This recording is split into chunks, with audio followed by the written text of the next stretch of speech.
Mar od bura mochung' ne weche ma oko dhi nyime kod goyo kogno jombetre mogwel.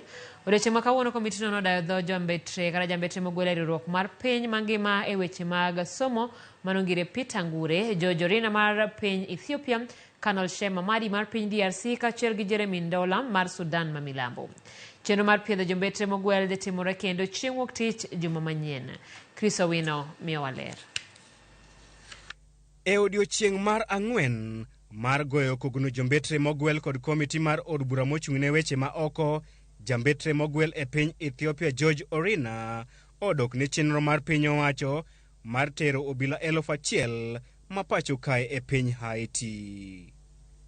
I, George Morara Orina, do swear that the information I shall give before this departmental committee ka odwoko penjo e nyim komiti mar od bura ma otelne kod Nelson Koech, Orina oyango ni Prime Minister mar piny Haiti emane ochwalo kwayo ne riwruok mar piny mangima United Nations ka okwayo jokanyo mag United Nations mondo okonygi kod obila e nyayo kwe e piny Haiti.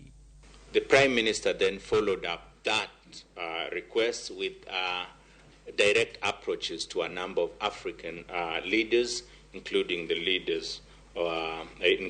President of the Republic of Kenya.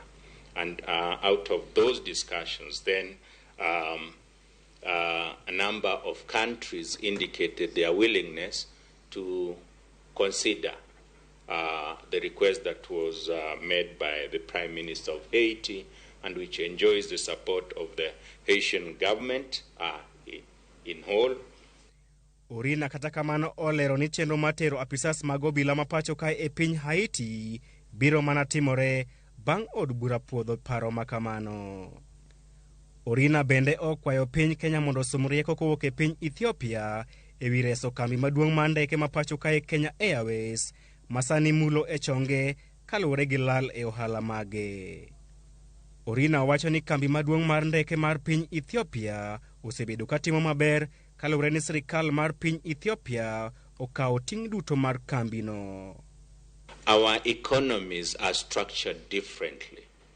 That's one. We have a free market economy in Kenya, which is not what obtains in Ethiopia. Theirs is more centralized control, with government playing a key role. And that's why Ethiopian Airlines, that is fully owned by government, is able to perform in the manner that it has been performing underwritten by government. Komiti mar Koech bende ogoyo kogno jambetre mogwel e riwruok mar piny mangima e weche mag somo UNESCO, Professor Peter Ngure. The authors of the funding model have come in a big way, and the advantage of it is they are supporting the students by offering scholarships, but they are also passing some responsibility to the student himself or herself by offering loans, which the students will pay upon graduation, and they are also not excluding the parent or the guardian or the sponsor, so they also have a portion to contribute. It's very well thought out, it is collaborative. Jambetre mogwel e piny DRC Kanol Shem Amadi kod nyawadgi mar piny Sudan ma milambo Jeremy Ndola bende odadhogi kod komiti no. Subject to your approval, I promise I'll do everything possible to make sure that the aspirations of the Kenyans, the dictates in Foreign Service Act, and the guidelines in the foreign policy of the Republic of Kenya and other instruments of this country, I'll make sure that they are fulfilled. Chris Owino, Ramogi TV, Nairobi.